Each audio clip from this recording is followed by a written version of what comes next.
Hey, yo, it's me, Pops Van Marmalade, and you're watching the Comics-Related Madness Network. Uh-huh. So come get some. CromCon. CromCon.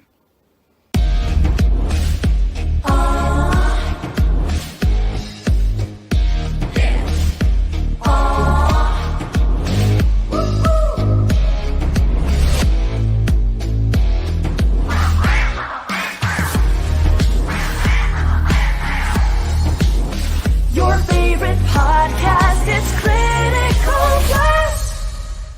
Hey, we want to shout out to our sponsors, Daytona Beach Comic Con. If you are a fan of comic books, if you're a fan of comic book conventions, and if you like meeting comic book creators and getting comics and comic-related stuff, then you need to make your plans to attend Daytona Beach Comic Con. This year's show is September 9th and 10th. Silverline will be there, so you should make your plans to be there too. We'll see you there. If you like comics and find yourself in the Orlando, Florida area, doesn't everyone come to Orlando at some point in time to see the House of Mouse? But when you're here, you need to make it a point to visit Coliseum of Comics, especially the one on East Colonial Drive. They carry Silverline comics, even a limited edition Coliseum of Comics version of our comics. So, when you go, be sure to ask for Silverline Comics and tell them we sent you. OCD stands for Orlando Collector Deviants. OCD, Steve and Trish. They're a family of geeks who promote geek things, particularly those around the Orlando, Florida area. They're big supporters of Silverline, and we think you should be supporters of theirs too. Go give them some love. If you are an independent comic book maker and you need to get your independent comics made, you need to look no further than Kablam! Kablam Digital Printing. They print our books, and they do a bang-up job. They're not only trusted by Silverline, but many, many independent comic book makers. Head on over to kablam.com and see for yourself just how easy it is to have your comic printed by them. And tell them Silverline sent you. Hi, this is Tim TK, host of That Silverline Show on Tuesday. Join us at 11 p.m. Eastern, 8 p.m. Pacific every Tuesday night as we discuss pop culture and the joys of making comics. And I'm Scott Wakefield, host of Silverline's Wednesday Wham, where we talk about comic books and all kinds of great storytelling, sometimes with incredible guests. And we want you to join us Wednesday nights from 8 to 9 p.m. Eastern. We'll see you there. I'm Roland Mann, and I host Silverline's Silver Sunday. Join me every Sunday at 8 p.m. Eastern as we make mine Silverline.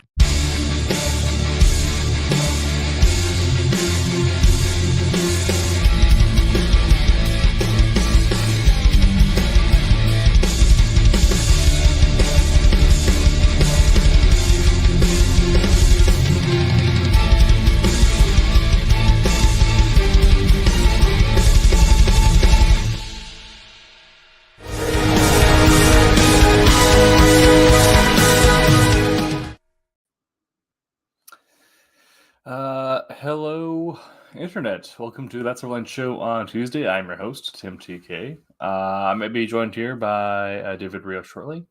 Jose Fuentes will not be with us tonight. He is currently catching up on some sleep. We have to get an updated one. Hopefully, Roland gets that soon. But yeah, I don't think else will be joining us, but we've had some stuff come up, so as of the moment, it's just me, hopefully to be joined with more shortly later. I'm also joined by Katz. So there is that.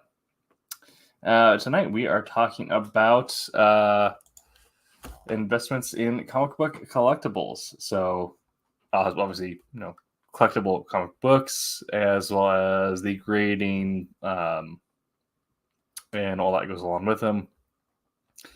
And the stuff that's also associated on the side of that, your action figures, your pop vinyls, all that fun stuff. Let me check something real quick here.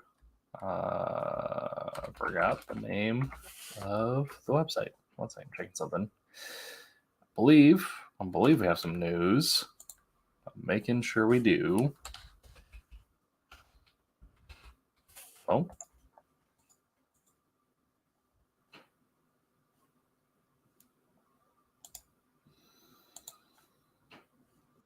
It's been a little weird. There you go.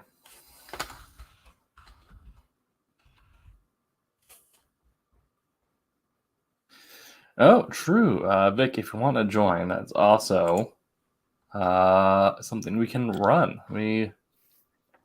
Hey, how you doing? Doing well. And welcome to the show, David Rios. Hopefully you're Thanks. feeling better. Throat's a little scratchy. All right, as long as you're here alive with us. But yes, Vic, that is the news I was hoping to share. Kickstarter's just being a little finicky right now, so I can't actually pull it open. There it goes. We are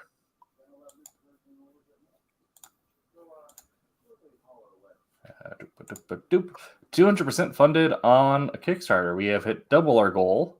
Nice. 40 backers. We have 11 days to go still. So since we're still promoting this, I'm going to go ahead and let the trailer run again. So if anyone is just catching this episode and missed us last week, we are currently running a Kickstarter for Obsoletes issue number 2, but back it and select an option to get Obsoletes number 1 if you need to catch up. That's including the relaunch of Pendulum number 1. Give me 1 second here. I'll get us going.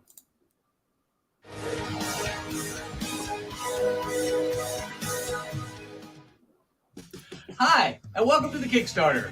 We like making comics, so I'm going to shut up talking. Hey everybody, I'm Wes Loker. I am the writer, creator, letterer of the Silverline comic series, The Obsoletes, and we're back with issue 2. Huge thanks goes out to everyone who supported our first issue when we did our crowdfunding campaign last year, and we're excited to bring you the next installment of a 4-issue sci-fi action comedy series.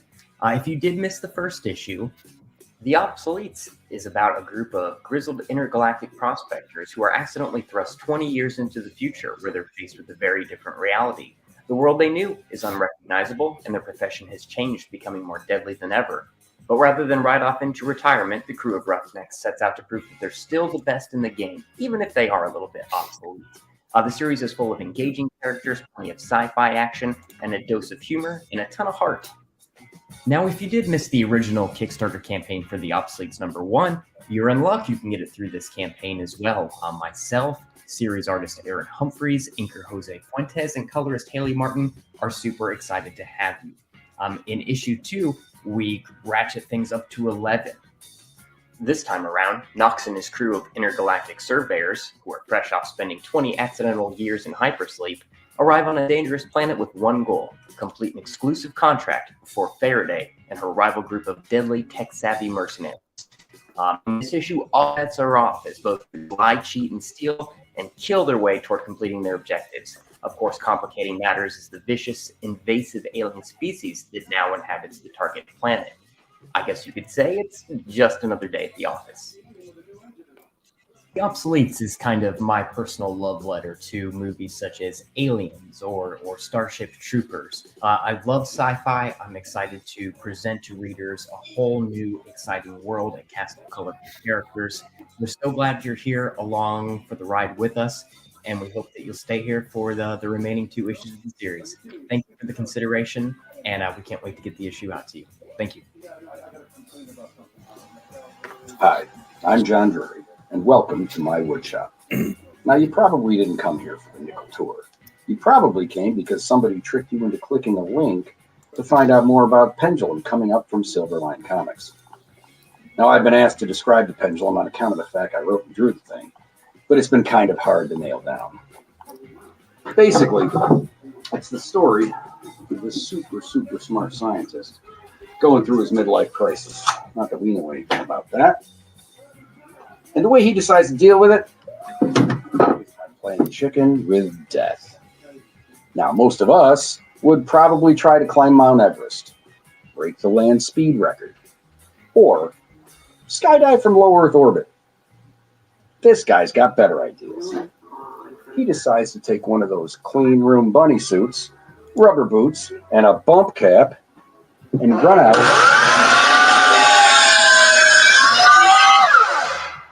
and be a costume vigilante. I think we can all agree it takes some kind of mental level super genius to come up with an idea like that. So there you have it. Make mine Silverline.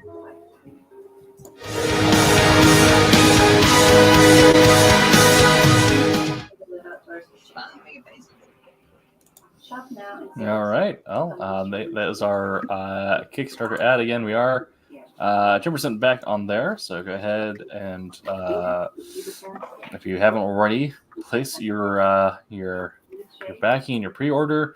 Again, the book's already completed, so this is more like a pre-order than an actual backing. And it's already guaranteed to happen because we are funded. And we are joined by surprise third guest host, Vic Du. Hey, Vic. No way. Yeah. Welcome to the show, fellow long-haired person.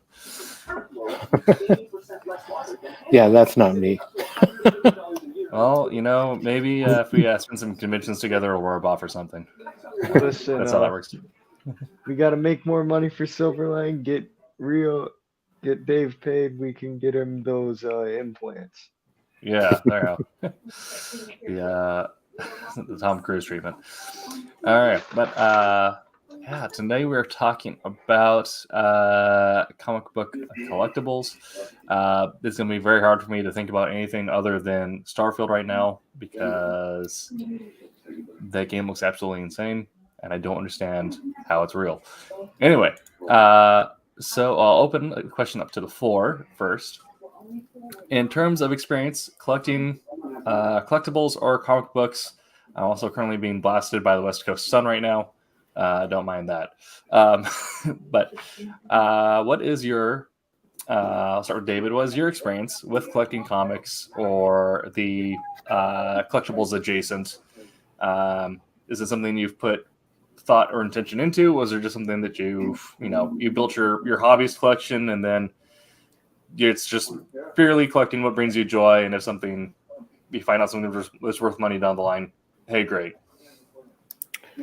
I've never really sat there and said, all right, I want to buy this for a collectible. I mean, it's very rare because any of the collectibles are, they turn on a dime. Sometimes, the things you think are hot, they come out in the news and stuff like that. And then, 6 months later, they're not worth much. I'm staring at you, Tim, going, I feel for you. I feel for you with that. But I've gotten lucky on some things, other things not as much. I've been a collector of many different things for years. When I was younger, it was all G.I. Joe, Transformers. In the 80s, I had huge amounts, and then somewhere along the line, they all got stolen. So it is what it is. But I've got things here and there that I've got.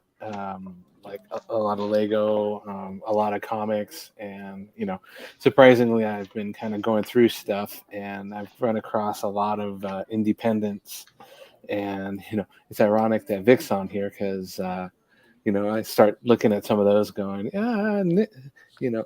Vic would kind of like this one, and Vic would kind of like that one, and like I ran across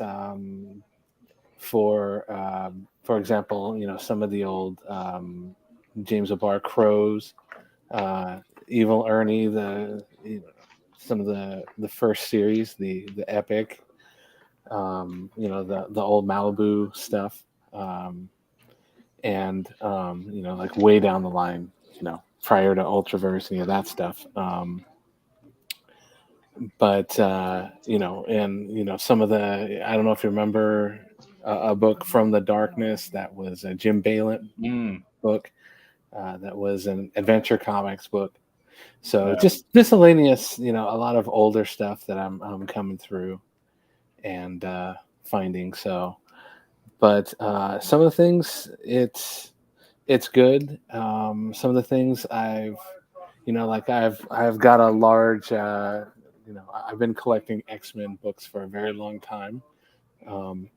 And some of the things have now outpriced me, so I'm a few issues short on a few things, and they've pretty much outpriced me. So I don't think I'll ever be able to finish them the run. But yeah, some things surprised me out of nowhere, like some of the Magic the Gathering cards and stuff like that, because I have some of those. So yeah. but yeah, it's always been a what do I like, and that's the way I've done it. I have kind of a unique experience. I had one of my bosses who always used to ask me, hey, the Simpsons comics coming out, should I invest in that? And eventually he did, but it always became a, oh, it's or the Ren and Stimpy comic or stuff like that. It's like, well, it's not doing as well. It's not doing, it's just like, do you like it? If you do, get it, enjoy it, and all this stuff. And if it shoots up in value, that's the case. Maybe you have a retirement someday. But that's pretty much my view on collecting stuff. Is what I like and what was interesting at the time. Definitely, I share a lot of the same opinions. So I'll get to my bit at the end here. But Vic, how about yourself? What's kind of your experience with collecting, being someone who's younger in general, getting into it? I collect solely to read, so I have 800 coverless books because what other point is there? I don't want to like put it in a CGC case and just oh my god, it's worth so much money. Mm-hmm. Why do I care?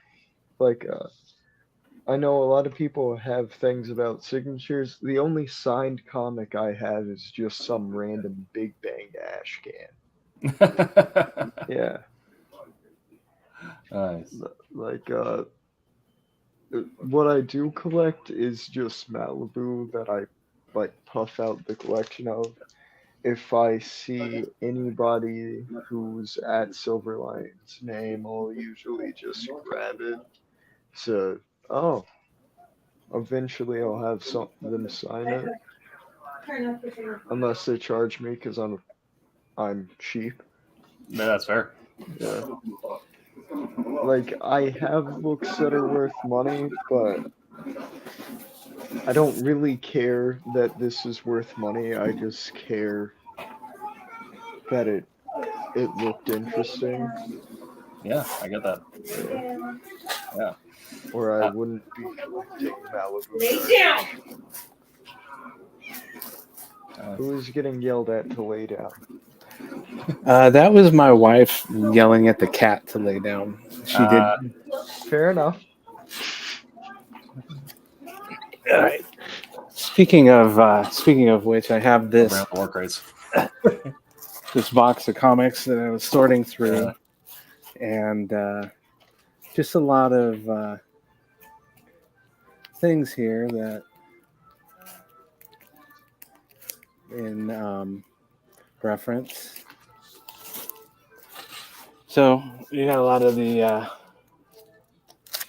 Ultraverse, Exiles, Black September stuff, series, volume 2, some of the gold foil things, Black September, Mantra, Lord Pumpkin, stuff like that. Yeah. I keep finding those gold foil Ultra Forces in my comic shop because I'll work there. I'm like digging through things. I find a vein of 5 of them. Nice. When they're 1 in 3,000. Mm-hmm. Yeah, I'm not gonna buy it, but well, like this is one of the ones I was telling you. This is the From the Darkness, the Jim Balent book. Yeah. This is one that's signed and numbered 173 of 300. Nice. Comes with this nice little thing, but it's something that I picked up a long time ago and didn't really think about it that much. But it comes with this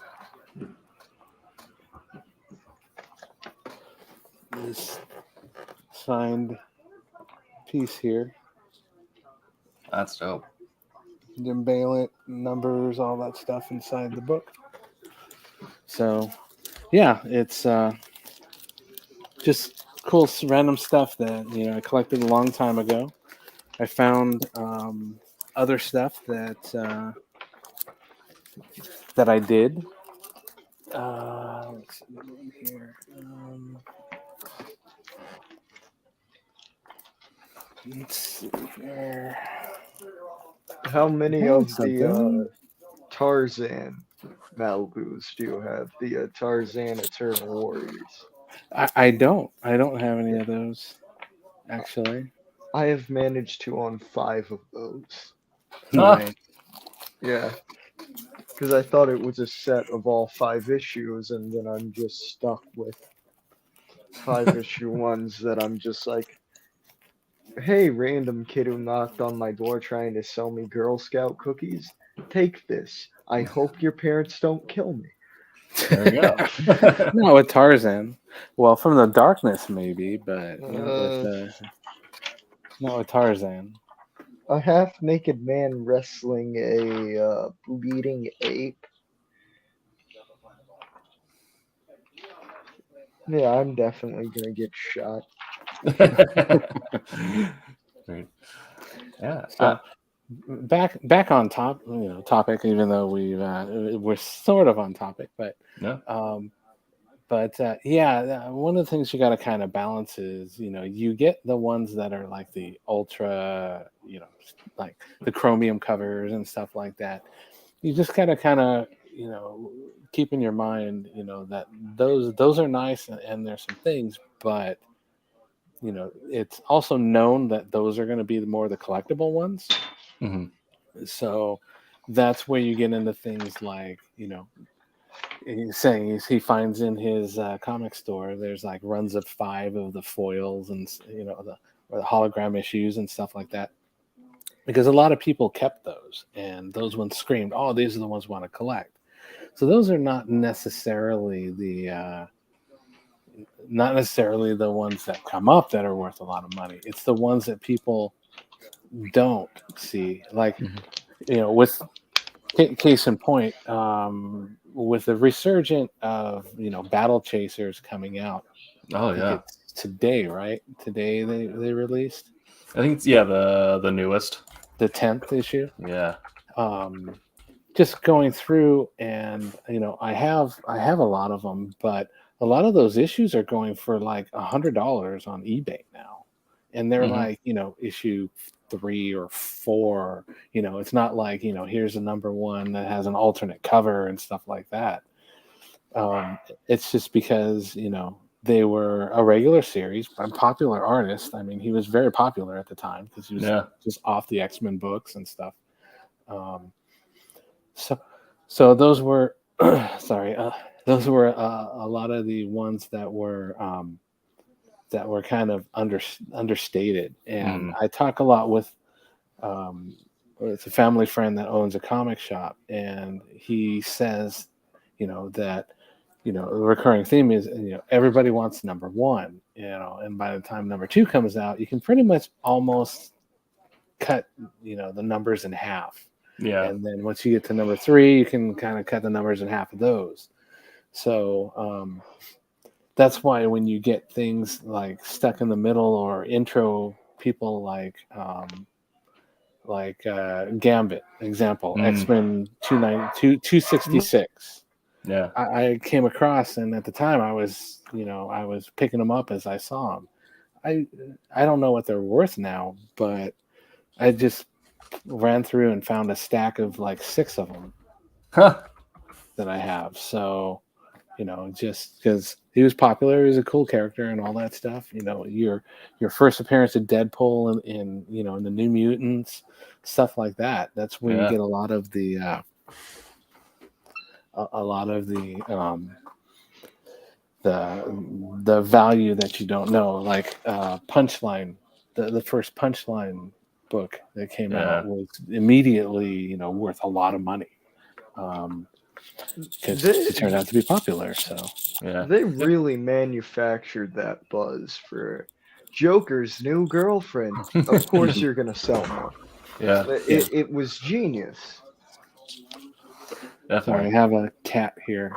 That's no problem. I have two that are over my corner. But yeah, I mean, that's definitely something like is going to happen as well. Is that it's always the weird first introductions that usually end up running the most at like value. I mean, I just looked up, was it 296 on 296 or 266 X-Men? Yeah, 266. Yeah, on an auction site, and at the time, cover price was what, $2. Mm-hmm. And $2. I know it's a wild time. I thought that would have been like $1.25 back then. That was before Image, wasn't it? Like, Oh yeah, it was before Image. Let's yeah, see. so Oh no, it'd be less than it was two. $1. Yeah, but it ended up going up to 2 in the next 3 years because that's when they had that weird spike. But the last auction of that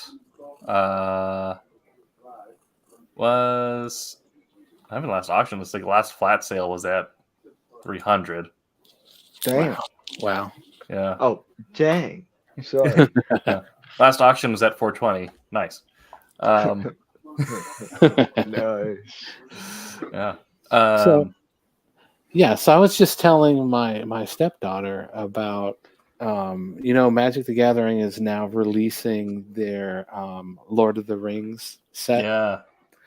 And Oh, that release date's gonna be hell for me. and God. from the original Magic cards, the Black Lotus has just been crazy. Mm-hmm. And I've read an article that said that there was the highest selling of one, which I'm assuming is probably either an alpha or a beta version of it, in mint condition, graded, and all that stuff, was something ridiculous like $540,000. Yeah, that was a mint condition alpha. Okay. Yeah. But given the fact that with this new release, they're releasing the one true ring, they're releasing one copy of the card. Yeah. And I've already seen an article that published that said that if whoever gets the pack, somebody has already offered $1 million for that card. Oh yeah. Magic fans are insane. And yeah. That's not even insanity at that point. That's just like masoch, which is wanting to hurt yourself. I don't. Yeah. That's horrible. Like, yeah. So when you're looking at things like factors of extremely limited runs, are they alternate? Obviously the 1 in 50s, the 1 in 100s are definitely going to be more than the the standard versions and stuff. So you kind of look at that, but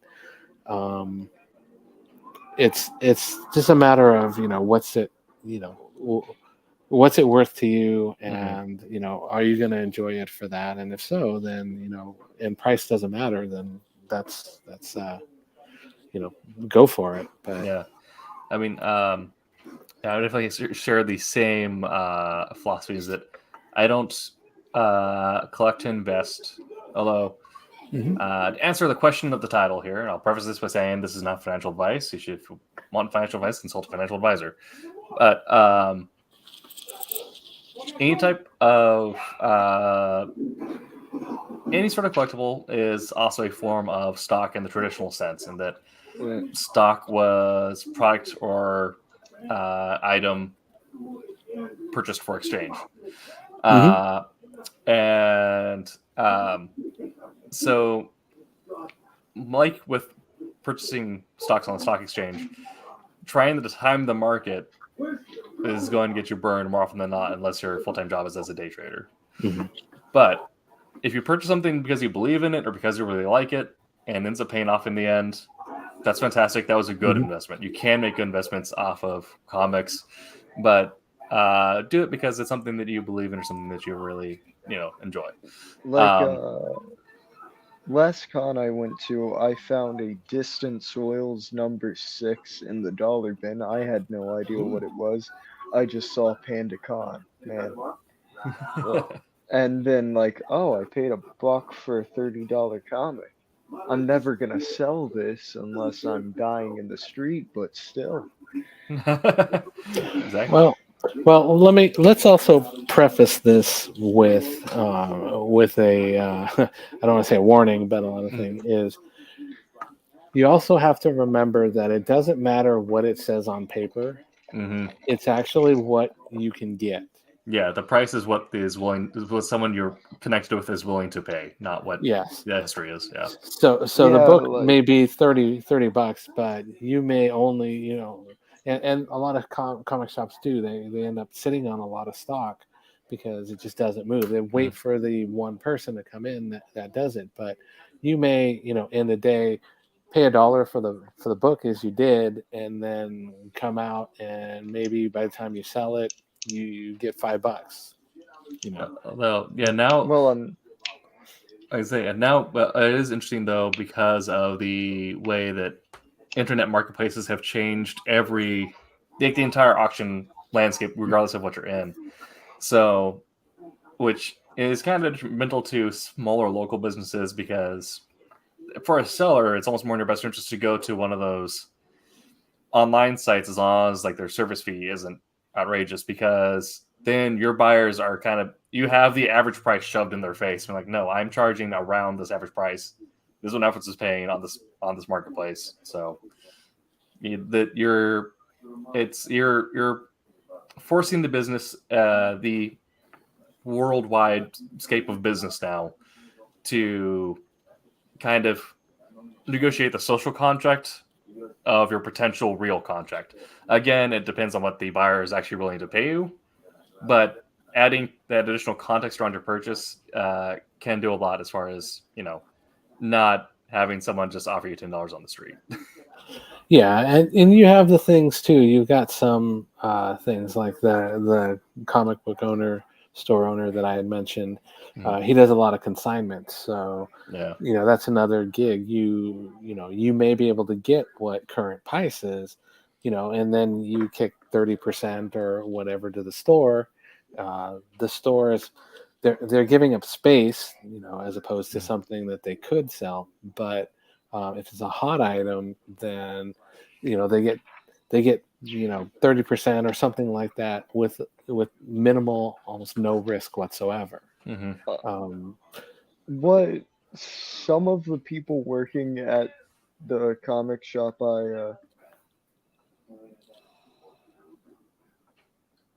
he's muted. He's been I was getting yelled at.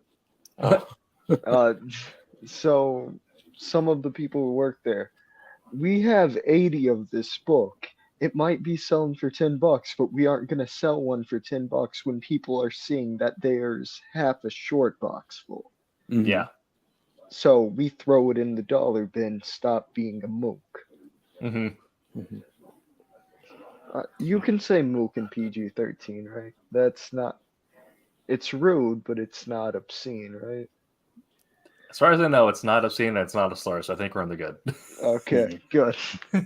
I'm trying to censor myself. Well, there's a lot of things. It's in that kind of situation, it may be more advantage to have, maybe more in the back, fewer out front, maybe not in the dollar bin, but maybe in the, 50% off bin or something like that. So, there's a whole game of, placement and, and there's a formula. I don't know the formula myself, but, in retail space of, what you have out, because, if you have 10 copies of something, that means you've got 1 copy to show and 9 copies of something else that you didn't put, that you can't put out because there's it's also just some random black and white book usually that some of the people don't really know comics and try and help out, but end up just hurting the store because you're not getting as much sales. We bought this stock for pennies on the dollar. It's not gonna hurt. Right. What the heck is happening? Okay, that I think is probably pushing the borderline. But I said heck. Yeah. There's some like police sirens. But say, if you own a retail location, your back room or your storage is your best friend. There is no storage. You know, you can haul out some counter space, but the joke that we had when I was in a retail location was everything that's up front, that's shelf price. Everything in the back is $1,000. I've never heard that one. But the idea is that as a store owner, you're setting your own pricing. I mean, you have, unless it is something that you're given MSRP from an active supplier, but for anything that is not given to you on MSRP, you set your own pricing on that. And so setting the joke on that is, it's like, well, if we put something out front, it's $10. Well, yeah, we're knocking it down from $1,000 to $10. So if something is a collectible, but it's not worth a whole lot, like, yeah, the back shop, people don't need to know about that because that is just our business. It's our deal. But whatever small amounts we put out front, we're putting that at shelf price, and that's what people can see and expect to pay. So you're running into the overstock issue, which sometimes does happen, especially if you get too much to a point where you have to give up that backspace. That's when we usually go to like the dollar bin or whatever like that. But if it's something that like you can just like toss into a corner somewhere, like, yeah, that's all $1,000. We're giving people a favor knocking down the 10 up front. We have a warehouse at the owner's house because the old owner sadly passed. Great guy, good writer. He owned the shop just to make money passively while he was writing. He'd just be sitting there working on his new novel. Nice. And wheeling some comics, which I respect a lot. But there are millions of books, a lot of which are just crappy black and white indies. No offense to anyone from Malibu, because we've also ran into the problem of, yes, these comics are smut, but they're technically collectible, so we don't know what to do with them because we're trying to keep it somewhat clean back there. I mean, that's the age-old tradition from the 70s, 80s, and 90s. You get one little like corner aisle in the back. You put some beaded curtains in front of it. Yeah, that's been my suggestion. We like supply some trench coats at the front. Yeah, exactly. Give them the brown paper bag. Yeah, that is always the weird thing is when you get something that's not necessarily to the store's brand, but I mean, that's almost when you could look at what some other mom and pop locations do now, which is doing online auction of their stock as well. I run local BattleTech events for the Callus games, and one of the shops I run a league at. Their owner has his shop stock, and then he also gets a bunch of stuff that he doesn't actually want to sell or won't really sell. So instead, what he does is he just keeps that in back in his house and sells that all online. Still runs through the business, just through a different model. And so it's still legit, still on the up and up, but it's a different avenue that keeps your branding somewhat separated. Yeah.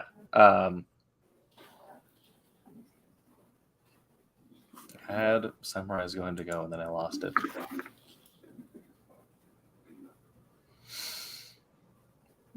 Oh, anyway, you kind of the idea of, well, David had said earlier, the idea of you get these things that are thrown at you that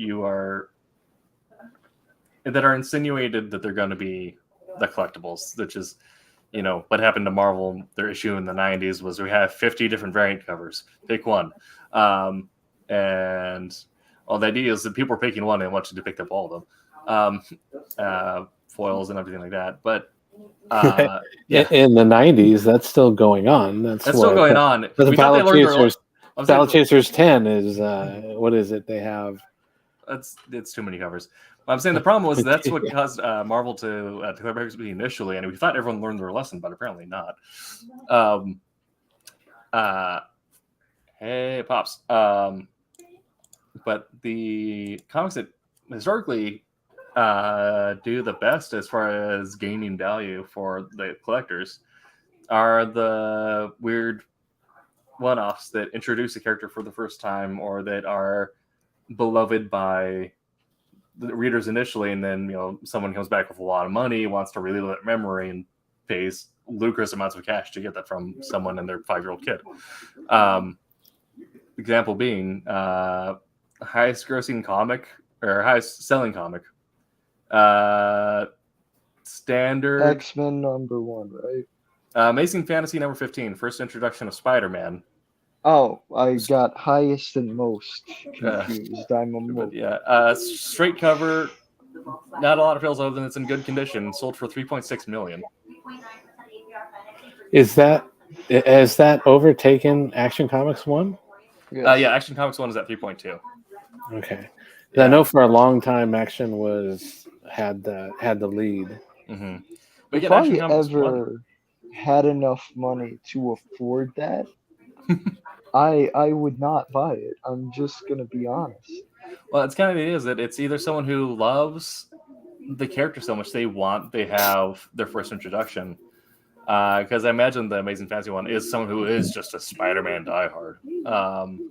Listen, everyone by now has heard my quarrels with Spider-Man. Yes. I'm not gonna say that I hate him with a burning passion, and I really hope that just Marvel goes bankrupt because of him. This is a joke. I am not burning bridges. Hire me if you want. But like, I've been there several times that I have issues with some of Marvel business practices. But if they hire me to arrive on X-Men, I'll redact all of that. I'll sell my soul, please. Sell your soul for the dollar and that sweet X money. Exactly. Just for a chance to write a line for Cyclops, like even just one line. Just the most Boy Scouty BS ever. Exactly. Well, it was a highlight for me to be able to color the cover of Uncanny X-Men 339. That was. I'd imagine. I imagine that because you had worked on a time when there was something of a pedigree established. So when it came to your desk, you were fully familiar with what you were getting. Yeah, but it was rare because at the time, most of the X-Men books were going to Liquid Studios and stuff. So it was surprising to see that it actually came in. Is it weird for you guys that, Avengers is the popular franchise now? No, because that's all been driven by the MCU and the fact that that was all that they well, there were other things they could do, but that was because the big franchise. Make a good X-Men movie over at Fox. Well, Fox owned it, so yeah. MCU had to concentrate on the Avengers properties and those tie-ins. So that's why it's not surprising. I'm meaning just like the whiplash of going from X-Men being the big thing, them trying to make Inhumans happen, it doesn't really happen, and then Avengers just happen out of nowhere. And then what would be great? Well, I mean, the Eternals. I was a fan of Eternals before the movie, so that's I think the weird thing, I saw the transition to Avengers happening, like David said, because that's what they had the rights to, and Marvel hired a competent writing staff for their film. Competent writing staff? You mean it wasn't done by AI? Well, now it might be. Support the Writers Union. But the biggest thing for me is that them choosing to do Iron Man at the forefront, because Iron Man at that time was kind of getting the scrub treatment. But I guess they just were like, you know what, I like the idea of a man in a suit. Let's go with that. A man in a suit. John Romita Sr. has passed. That is unfortunate news. I thought he already passed. Well, now you're just gonna sound like a butthole. Now I'm sad. Like, I know I hate Spider-Man, but I respect the heck out of him. Yeah, I mean he's a talent artist, but yeah, the family put the tweet out 15 minutes ago. That's oof. All the romance comics he did were beautiful. Great artist. Rest in peace. He's continued by his son. Great artist. Are the Kit-Kat? I guess I'm saying a title, so it's okay, right? Yes, I actually brought that title up in Roland's thing because they were talking about. Remember, we were talking about the movies. Oh yeah, I brought it up too. They just didn't acknowledge me. Yeah. I mean, I'm sure this can also whiplash for Vic coming from my normal stream, which is not PG. Yeah. Punch him in the.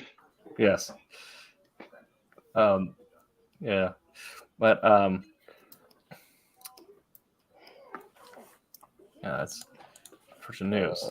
I guess before we as we transition into the back half of this episode, we should also talk about the fact that it's not just comic book issues that people are collecting now, but also all the paraphernalia associated. Some of it driven by the MCU, and some of that is what I like to call pseudo collectibles, which are your Regal Cinemas, whatever, the tchotchke cups. Like, hey, this is a collectible. It's not. It's going to be worth $2, but I like having a Rocket Raccoon in my study. Yeah, it's like the old. When you're at garage sales, you see the old Looney Tunes glasses and one with a Hulk and Captain America usually. Yeah. They're technically collectible, but no one's paying more than $1 for them. Exactly. And if they are, they're sick in the head. But then you also have the actual genuine collectibles, like the some of the old inserts, patches, some limited run action figures, that sort of thing, which do end up gaining some value as long as they're maintained well. But have either of you spent any time or effort or money collecting anything that is comic related but not a comic, or have you just gotten something as it comes out because you like it, and then again, if it gains value, hey? I used to be into Funko Pops. I'm ashamed, but I've grown as a person. I still get the occasional Funko Pop if it speaks to me. Yeah, I only have a Dr. Fate, a Booster Gold, and Blue Beetle now because I'm a DC Comics guy. That's fair. That's ridiculous. Although this one is wild. Just for no reason, they made a Mecha Venom. Why? I don't know, but I like Mecha and I like Venom, so... Isn't that just upgrade from Ben 10? Kinda, but again, it's like I collect things on the Marie Kondo principle. It brings me joy, so it stays. I also have like a Luchador Wolverine because I'm a wrestling fan. I watch a fake sport. Yeah. Saying that wrestling is fake is like saying that NCIS is fake. Yeah, but it's scripted entertainment. But well, the matches aren't even scripted. It's like improv fight scenes. Yeah, they get told exactly. You're told you're going to go over. We want you to do it in this time limit. This is how many finishers are allotted, and then they just make art happen. It's art with body slam. So, can we just acknowledge that the Blackpool Combat Club is the best faction in wrestling? I am a friend. I am a fan of Orange Cassidy and the Best Friends. I thought they broke up. They're in and out. Wheeler Eula, Yuta left Yuta, yeah, because Yuta he left. kept getting like stomped in the face by Mox and Mox. But that was the main thing, was the fact that he was in and out for a little bit. He got moved to a different stable and then just didn't like it. But yeah. Dave, do you have any experience with AEW? You ever watch it? No, not so Dang. much. I mean, I know old school wrestling and stuff like that. Listen I know here, brother. some of them, but yeah, I never really, even at the time, I never really followed it. But yeah, Pops is into Moxley, of course. But yeah, well, this kind of ties back in, but on the same line of action figures and really stuff. There's also been wrestling comics, but the wrestling and comics fandom have had huge crossover. Same with hip hop. It's kind of this weird trifecta of what if you just infect every weird niche culture? Hey, don't talk about cartoonist kayfabe like that. Hey man, That's all cartoonist kayfabe is, just three weird niche cultures thrown together for no reason. Exactly. I mean, that was, whenever it was, everyone had a moment of self-discovery when they listened to MF Doom the first time. But thank you very much, but it was Jizza Liquid Swords. That full album changed my life. Oh yeah. Yes, but I guess going back to action figures, David, I now also including wrestling. But what other avenues of collectible have you purchased just for fun? Kind of what's your experience been with that? Well, a lot of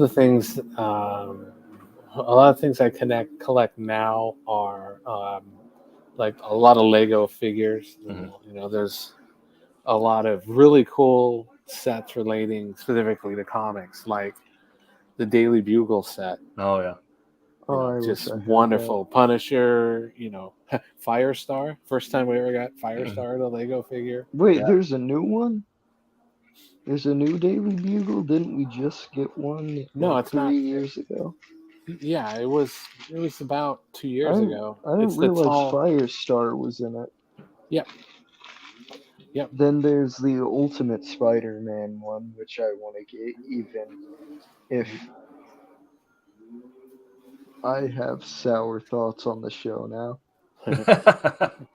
But like I have the helicarrier, the big helicarrier and stuff. So I have a few pops, depending. Same thing as you. It's just what spoke to me or what Do you have the $800 Millennium Falcon though? That's the question. I do have the latest one, not the old one. Not the original. Not the original one that was out in in early 2000s, like 2007, something like that.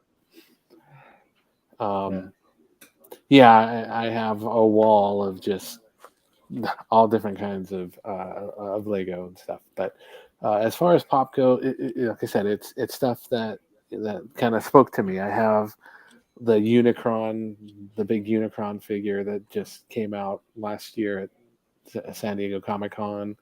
Serpentor, because G.I. Joe fans, stuff like that. It's toy wise, not so much related to comics, but I have some of the sets of the Gundam models. Yeah, I things have like that. I think a manga volume of Gundam. That's about it. Mm-hmm. Yeah, Gunpla is one of my favorite things. I mean, Gunpla is interesting because it is comparatively, it's a cheap hobby to get into because you can get an HG for like $20 to $30. When you get into like the super high grades and like the perfect grades, that's a little more spendy. But even then, compared to some other model kits.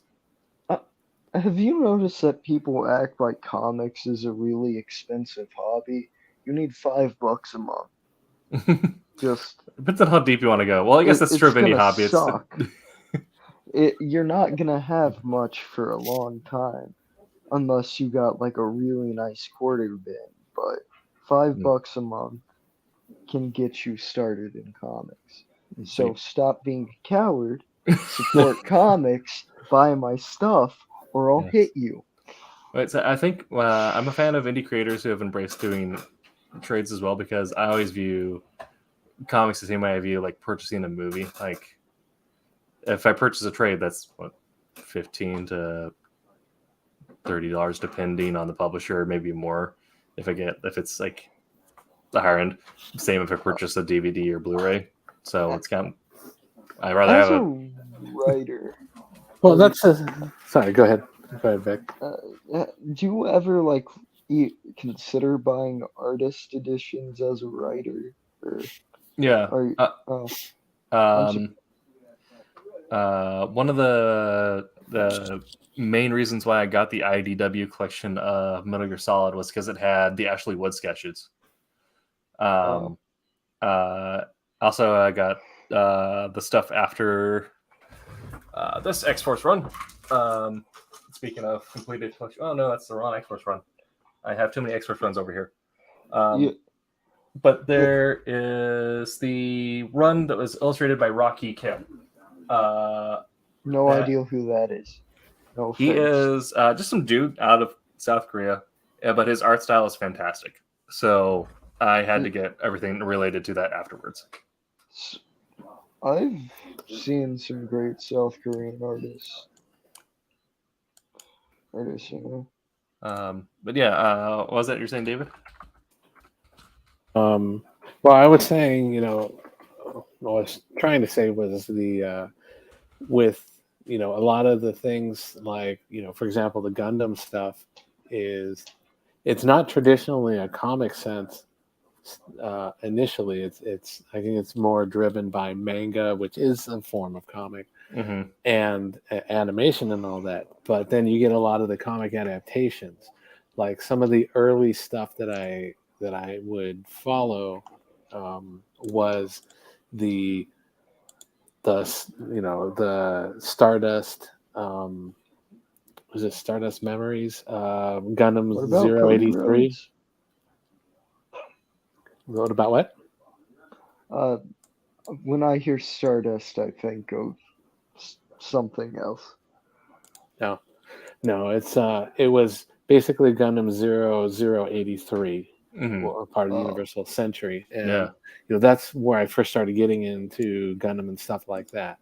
And I'm a huge Epion fan from Gundam Wing and all that. Yeah, so that's I have quite a few models, and they're supposed to come out with a new version of that.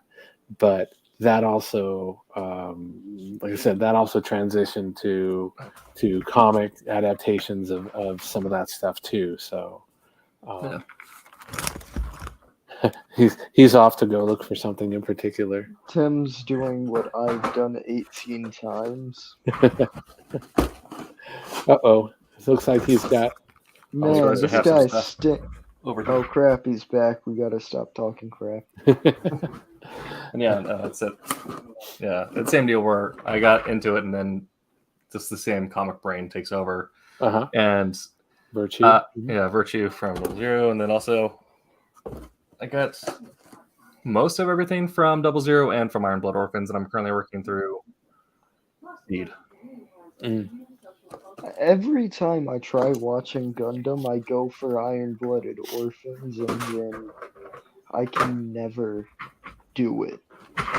Well, the weird thing about Gundam is that it's an anti-war story dressed up in war dressing. It's every series is a farewell to arms, but told differently. Especially Iron Blood Orphans. That's the most Hemingway of the runs, in my opinion. What's a Hemingway? I am joking. Okay. Please I don't lecture me. I've had some people who are unfamiliar with Ernest Hemingway, and it's like, oh, all right. But are they familiar with Mariel Hemingway? Are they familiar with Chris Hemsworth? Probably at this point. I think most people are. But and then also not comics, but comics. But I mean, definitely comics, but not a traditional collectible. But I don't have any intention of playing the game, but there's a thing called Marvel Crisis Protocol, which is a tabletop miniatures game. So I have gone through and bought a bunch of miniatures, like this Magic, which I have yet to paint. But That's something that I've never gotten into, like the Warhammer and stuff like that. yeah, I A hobby. need to paint my D&D miniatures. yes. Warhammer But is interesting now because that inversely now Warhammer minis are now also Marvel collectibles because Marvel is publishing the Warhammer line. oh, have you guys ever heard of a game called HeroClix? Yes. I was shamefully very involved in that, like multiple thousands into that as a 6-year-old. Thousands are clearly a joke, but like I was like $300 deep for like 3 years worth of playing, Yeah. and that game sucked. It's not good. I have my own opinion on HeroClix and on WizKids because I'm a BattleTech fan. And when they got their hands on BattleTech and made Dark Ages, which was essentially just HeroClix, but ruining a 20-year-old IP at the time, that was interesting. Now BattleTech is good again, but the HeroClix has forever earned my disdain. Yeah, I'm gonna. It's like It's like a TTRPG, but boring. There's Mhm. no story. It's just the fighting without the dice rolls. Yeah, it was interesting. Disgusting. I'm having to like pause every time because I've got dogs going off, people trying to paint a room, someone's car going off because people have really old cars, but somehow their alarm still works, so a light breeze messes them up. Mm-hmm. Yeah. Yeah. Well, I guess to end off here, our last little bit, I have not sold any of my comics or collectibles, but I have given some away. I am partially responsible for flooding our local library district with comics, but Woohoo! I'm proud of you. Yep. Cartoonist Cafe Christmas in July. Next month, get your comps. yes. Throw them in the lending libraries. Make some new readers because the industry's dying and it's not going to be here for me if you guys keep being jerks. But yeah, that's kind of the ideas that I wanted to help encourage that, and so our stuff is tied in with the school library system as well. So I made Are sure it there got any circulated. wolf hunters? Wolf Hunters. I made sure to include a little bit like all Silverline. They also got the entire Marvel Countdown to Doomsday and Secret Wars event. Oh, I have a little interesting story. Goes back to my Grendel stuff. You're probably going to get tired of me talking about Grendel and stuff, but had Graham Nolan. Grendel. Oh, yeah.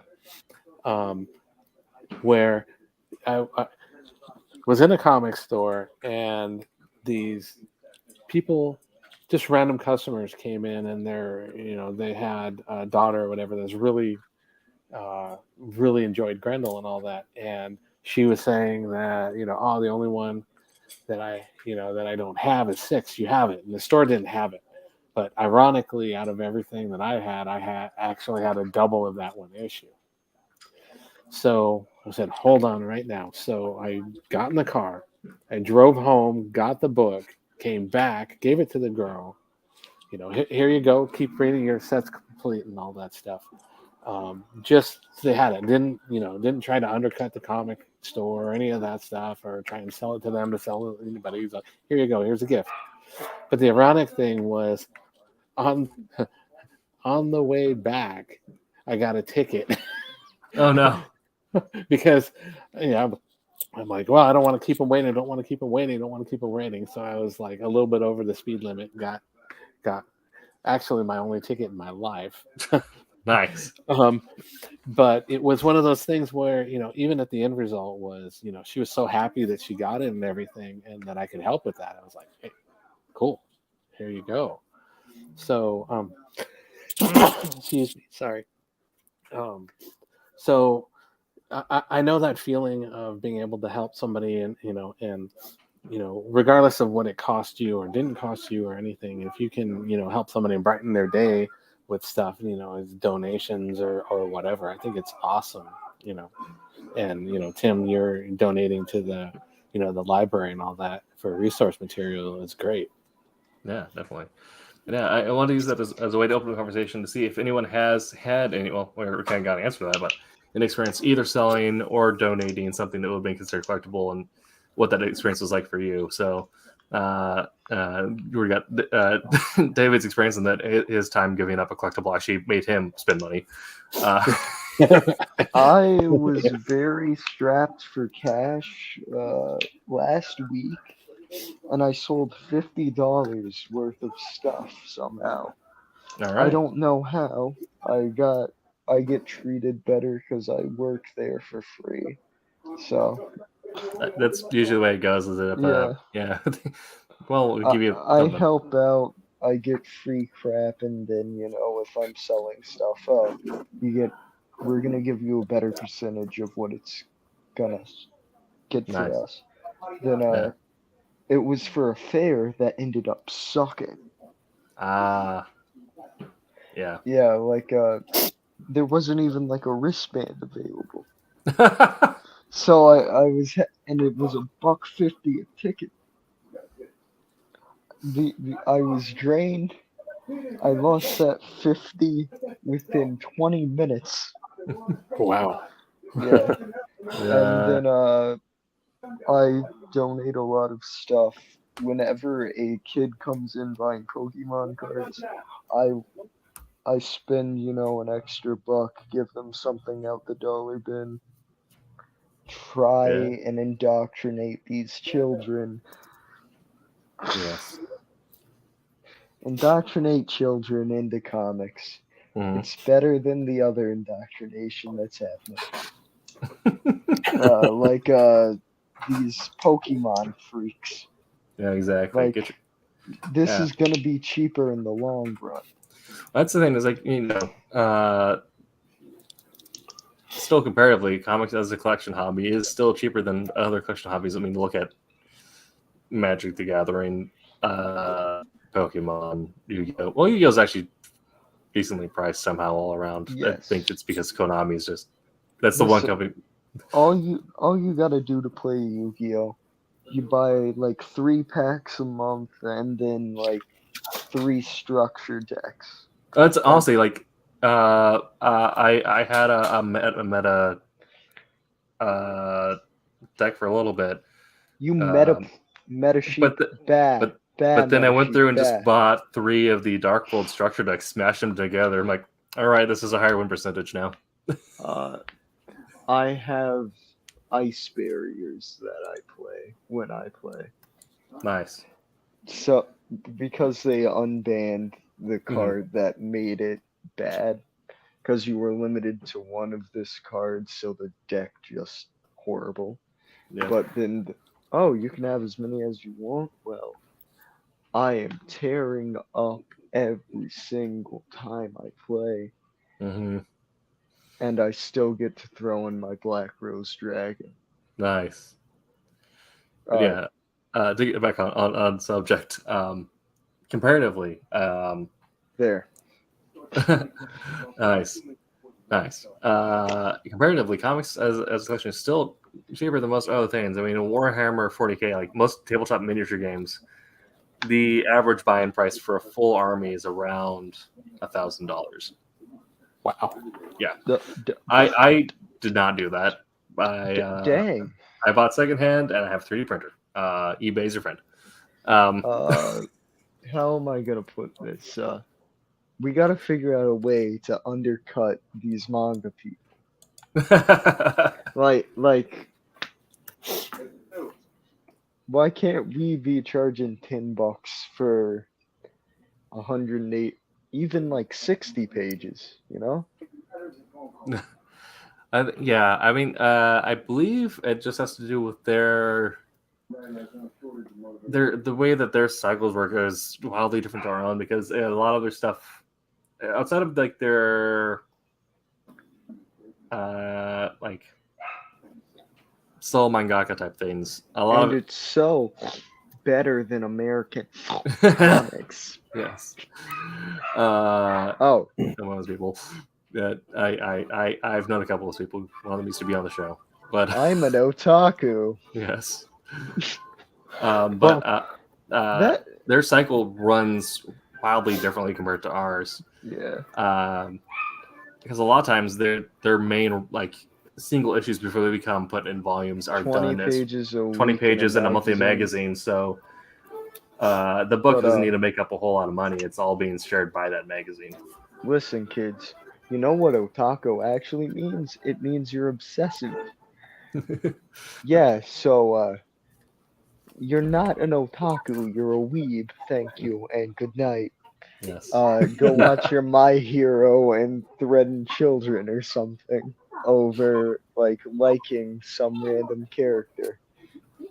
Like I used to be a weeb, I'm a recovering one. I said I liked Shaman King and got relentlessly bullied. Like, have you ever been jumped by weebs, man? That's embarrassing. I mean, that's the thing is like every fandom, every franchise has their weird people, and those are the ones who are loudest online. And their main what they don't collect the actual product; they collect reactions to being weird online. So they're just going to harass you online, and they're harvesting you for energy. It wasn't online. Oh no! I got smashed out in a school bathroom because I'm a pacifist and I can't really do anything. And Well, I was at the time. that's fair. David, Yeah, I wanted to say back on the Warhammer front, where you're saying to get the full army is like $1,000 or something. Usually to be competitive for that, and then you'll have to buy more models the next year when they release the new codex and all that. It made me wonder because not in my town, but the next town over, they have a Warhammer store, and this store is like closed almost all the time. Mm-hmm. It's like, we open at 1 o'clock to 8 o'clock or something. Just weird, late hours and stuff like that. And I always wondered how the stores could be, Every time they make a exist. sale, it's $5,000. Well, that's the thing is that they exist off of whales, and I'm a whale for certain games, BattleTech and Infinity being them. But it's again, it's that thing of the reason they're open late is because they want to be your game store, so you go in there to play like, your 2-hour game after work. Yeah. All right. And our chatter's heading out for the night, but they exist off of whales essentially. So you come in, you play your game after work, and if you get stomped and there's a new model out for your faction, maybe if you buy that model, you won't get stopped next time. Or if there's something else that's coming out that you like, that's right there in front of you as well. So the entire thing is just being there for your whales who are going to spend that $1,000 plus every year building either and collecting their meta army or building the next meta army. If you're going to get into Warhammer, play something like Kill Team. You buy one team box, like $60. That's your team. You're good to go. Listen, we've had a guy just randomly out of nowhere come in and buy like $1,750 worth of just random crap that was worth nothing in comics. Like, none of it was worth anything, so we had like multiple just random long boxes on his way out, but he didn't have boxes. So why not just break it up at this point? None of it's going anywhere. Like, we have 20 copies of this. Well, never mind. He did buy a Howard the Duck #1 because we have Ooh. like 86 of those. That's an exaggeration. There's like 5 though. That is like the goal though. Like the dream power move at some point is to walk into your hobby store or whatever, and it's like I Walk want in this and and the buy box. place out. Yeah, No, because it's like take this, the box, and the shelf. the old owner used to have like a set price. You give me this, and I'm just gonna hand you the keys. It was 20 grand. Huh? Granted, that's including the warehouse, so that's a few million comics. Yeah. Yeah, and that'd be the ultimate power move. You just Yes. come in like with like one of those comical sacks with the money symbol on it, Mhm. just slam it down. That'd be I'm great. taking everything. I'm taking both the Fantastic Four #1s, including the signed one. There you go. I've been real with them. I said if they ever showed that to me, to my face, I would steal it. I was honest about that. I was like, I will steal this if you ever have it within arm's reach of me. Ladies and gentlemen, Tom Petty. Yeah. I can't even judge my dog's name's Remy LeBeau. Nice. Yeah. But before we end here tonight, I did actually have a question for David, given you've had the opportunity to work on some franchises and properties that we hold near and dear to our hearts. Did you ever go back and collect some of the stuff that you've worked on, or have you always held on to any comp copies you've gotten? Have you gotten your way to like find something like I did the cover of this, I need to buy this? I was lucky at the time because when I was working for Malibu and Marvel about Malibu, is they would come in and fill. You'd have comic boxes with your name, and they would come in and fill copies and stuff like that. And at the time, I would ask other people if it's something that I did, that I wanted. And there's a lot of people there that just loved being there, loved to do the artwork, loved to do even the coloring department. I thought there was like tribes. I didn't realize everyone would get their own individual. That's pretty cool. Well, it would be like, all right, well, here's the Marvel comics that released this month. Nice. Or this week. And so I picked up, quite a few of the things there. Some of the things I would, if I knew they were out there, I may go and buy an additional copy. I actually had that struggle yesterday where I found the box that had the run of X-Men that 339 was in, and I'm like, I know I have other copies here, but do I pull this one out and have an incomplete run, or do I leave it in here and find the other ones and wait? Yeah, so I went ahead and I put it back in the box and I kept the run, but yeah, it's interesting because I'm going through and I have a lot of comics that were still not bagged or any of that. So I know at the time that there was a lot of the Marvel Malibu stuff at that. So I'm going through pages and I'm finding books that okay, I remember doing this. Example is X-Men 55, Volume 2. I did the first page that has this guy opening the shades on his apartment, and here's a big sentinel head right there. Do you have a full set of hard case? I doubt it. That's sad. Look at issue 2. It's horrible. I haven't actually gone through, and I'm still going through and trying to, go by memory on the pages that I did and write them down. I know that I have some stuff, like I have some of the things in when I was at in the company where I would have like comp page that said, "Oh, you did this page, this page, this page," but I'm going through and trying to isolate the ones that I did, and I know there's some mantra stuff that I haven't found yet. Which page? So I've been noting down. Okay, yeah, I did this page, I did that page, as I come across it. So I've kind of been building that, but the Ultraverse stuff I haven't gone through. Like I know that there is a Prime issue that I did. Vic may actually know which one. Go, oh, this is this one. Okay, so uh, can I just spew a quick fun fact? Okay. Everyone acts like Prime's a Superman ripoff. He's a Captain Marvel ripoff. Shut your faces. Yeah, that is more the sense, correct? Yeah. But what is it?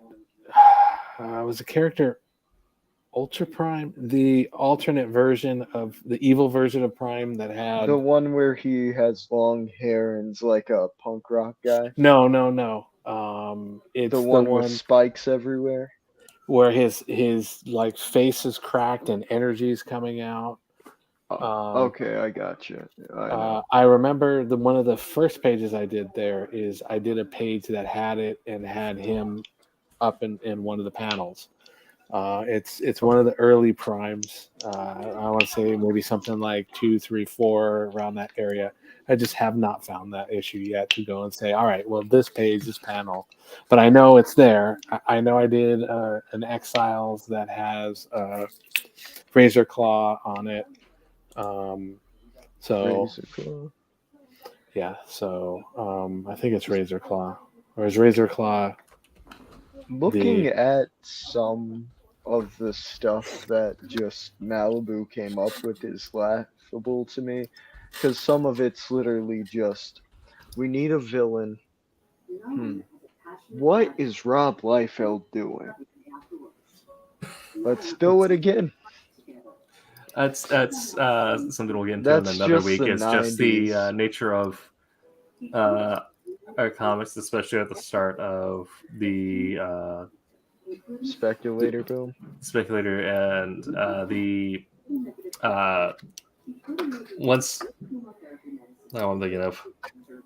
I don't remember the name Malibu of the era, original. but there was a next week. Is it starting like early 80s onwards, once television brain rot had invested every part of media, where everything's like, we need to beat this network and these hours at this time, and then every publisher was doing that, both in traditional and comics. Like watching some like the old stuff that like Tor was doing at that period is insane. But Tor's a traditional book publisher, but like essentially like, all right, we know this publisher is doing this. We're going to do this slightly different thing, but release it a week. I'm an artist. I don't read actual books. Come on. But just the amount of like comic characters who are just there because like we need to beat the ratings, guys. Okay, so what if we make Cable, but we change his hair and move which body part is, cybernetic? Yeah, let's do it.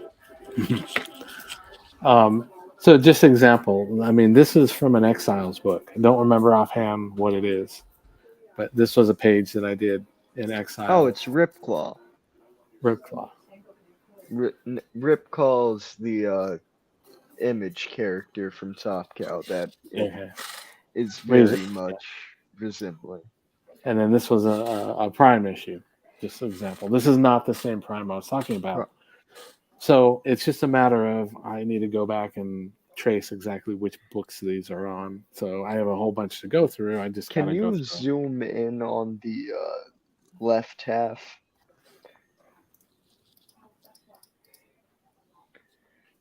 Like from afar, that looks like a grown man. That doesn't look like an 11-year-old because children are horrible to draw. Mm-hmm. I hate children. Wait, I'm a child. God. Yeah. Yeah. I mean, there's just that's just kind of the joys of comics. So is everything being hyper macho? Like, well, his character is canonically 5. I was like, well, he's a 5 with a 6-pack. He's a 5-year-old with a 6-pack now. The only comic that did good children was Power Pack, because the woman wasn't the chick who drew it wasn't like a traditional comic artist. She was, a horse girl as a kid, so she could draw horses and children really well. Was that Louise Simonson? It wasn't Wheezy. Okay. I thought she was involved with them, but I think she was the editor or writer. There you go. Well, you for sharing that, David. Before we go, I found this. So this is the art from Rocky Kim. This is what made me buy the artist stuff afterwards. Rocky. Yeah, and Rocky is kind of interesting because this is when they launched this at the same time as another X-Force. But for this run, they kind of broke their model because the writer requested him directly. So Rocky Kim was on as full-service illustrator, so he did pencil, inks, and most of the coloring, and then had an assistant do the touch-ups and finish some of the stuff that he couldn't do in time. But Wait, before we go, I gotta call out Wednesday Wham for being the only show to not have me on. There you go. Yeah, this is. I'm a fan of soft or messy lines and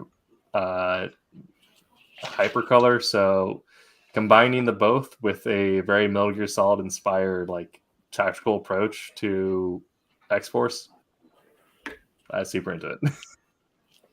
Okay. Okay. Well, that has been our episode on in Comic Collectables, talking about issues, the figurines and model kits, everything on the side. Whether or not we actually sold any, or if we just given it away, and a bunch of non sequiturs along the way. We will be back next week for a topic which is on a different Google Calendar. 1 second. You got to get them to send that to you. The one that you're on all the time. Well, the problem is they sent it to my. Well, it makes sense. They sent it to my professional email, but it's not my personal email, so I have to go through and do a separate login for that.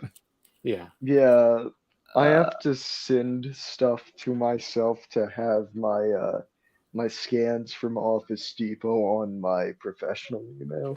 Yeah. Yeah, because I'm a moron who doesn't own a scanner yet.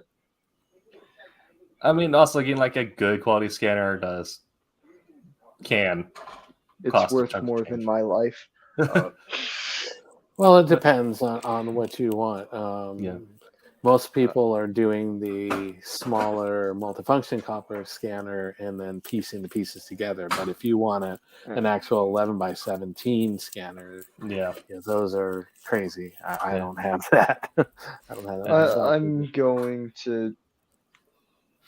Great part about knowing some small business owners, you can get like old, huge printers and not print with them, because they can't actually print because the ink cartridge is. They have to get the industrial cartridge. Yeah, you Yeah. don't have, and then I'll give you $100 for it. Please don't.